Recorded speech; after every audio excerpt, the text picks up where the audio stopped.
Okay, so the first thing that we need to start this is I just went to my local store and I bought just some mini spring clothespins. I think this bag I got at Walmart. It was less than $1.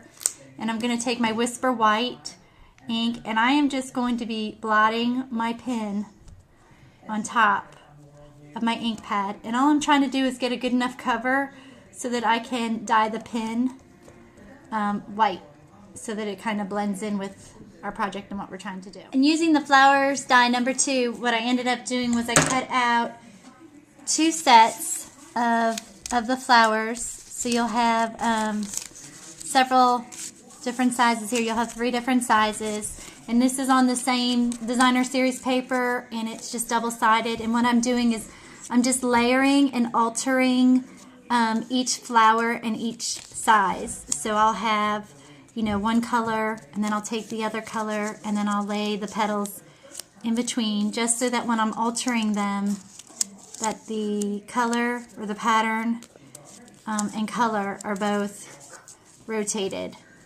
inside and out. And when I have that, I'm going to punch a small hole. Okay, so if it's not easy for you to get at the center that way, I'm going to show you so you can maybe see the color here. Just place your flowers down, take a piercing tool, find about where the center is, and just, you know, punch your hole that way. Okay? And then again, all you need to do is we're going to alter these. Probably the best thing to do is get them all together by sizes and by your colors.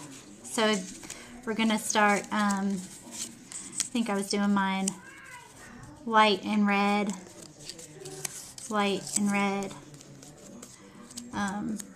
white and red.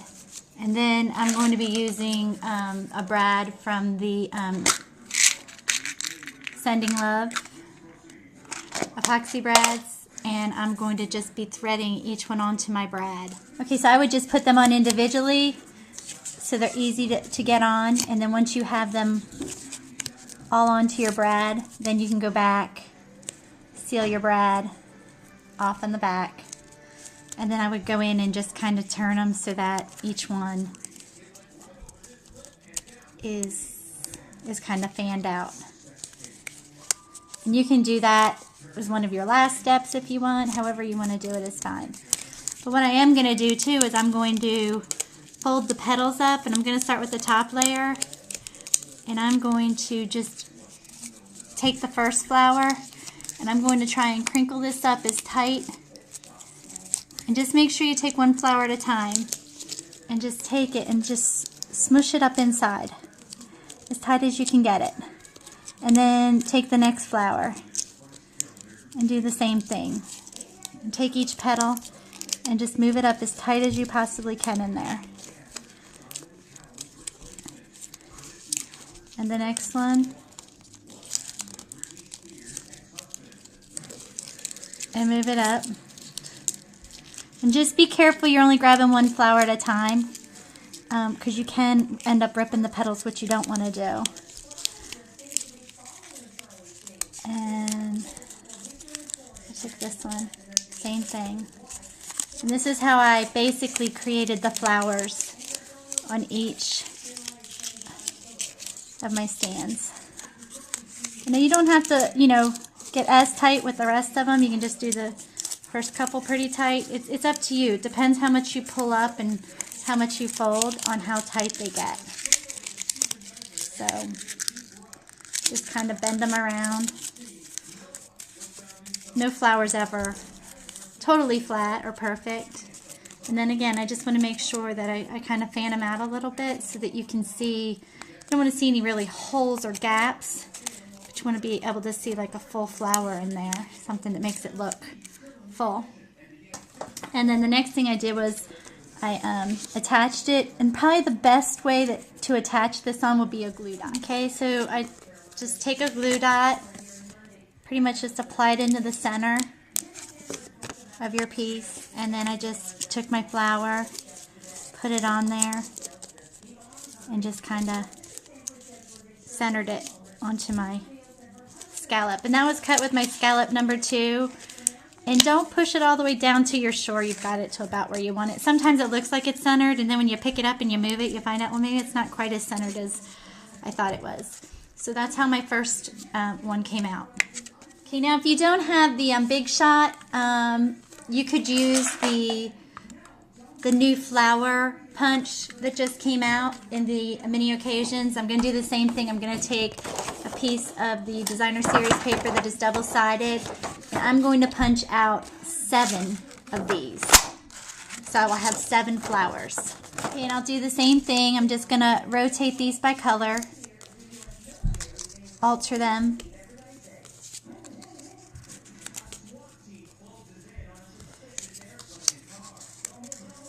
And then I have them all lined up. Oops, sorry, one red there. And then again, probably the easiest, because you're working with such a large numbers, is just take your pierce mat and a piercing tool and just go through the center of them. Find your center, close to your center, and just kind of work your tool around in there.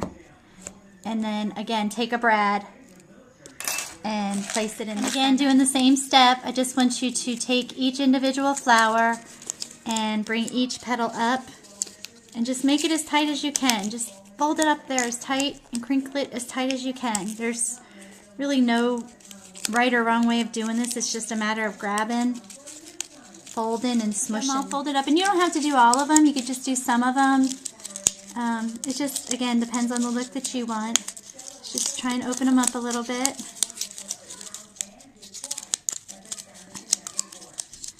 And if you don't like the way it is, you can always, you know, refold whatever you don't like. Make it tighter and just work with it. And then again, the most important thing probably is to spread these out so that your colors are rotating and you don't have everything all positioned in one area, so that it fills up the whole flower for you.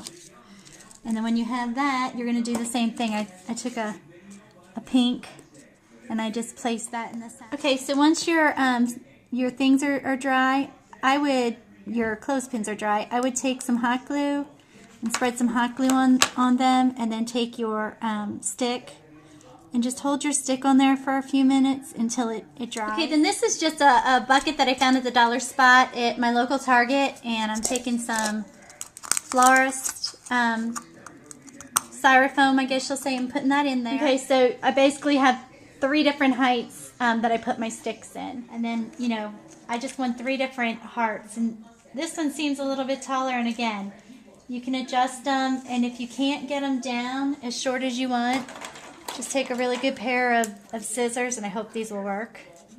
Take a pair of scissors, cut some of it off, and then, you know, push it down in there to your styrofoam. Just be careful of your clothespin so that you don't pull it off of your centerpiece.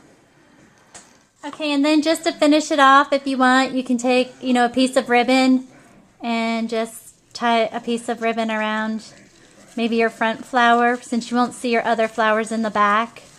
I would maybe just do the front one and take a coordinating ribbon, if you have it, and just kind of, you know, nicely tie that on there. And with your ribbon scissors, always snip your ends. And then just to finish it off, what I would do is maybe just stick a few pieces of candy inside, maybe some jelly chocolates, and maybe a few Hershey Kisses on the side, and just fill it up.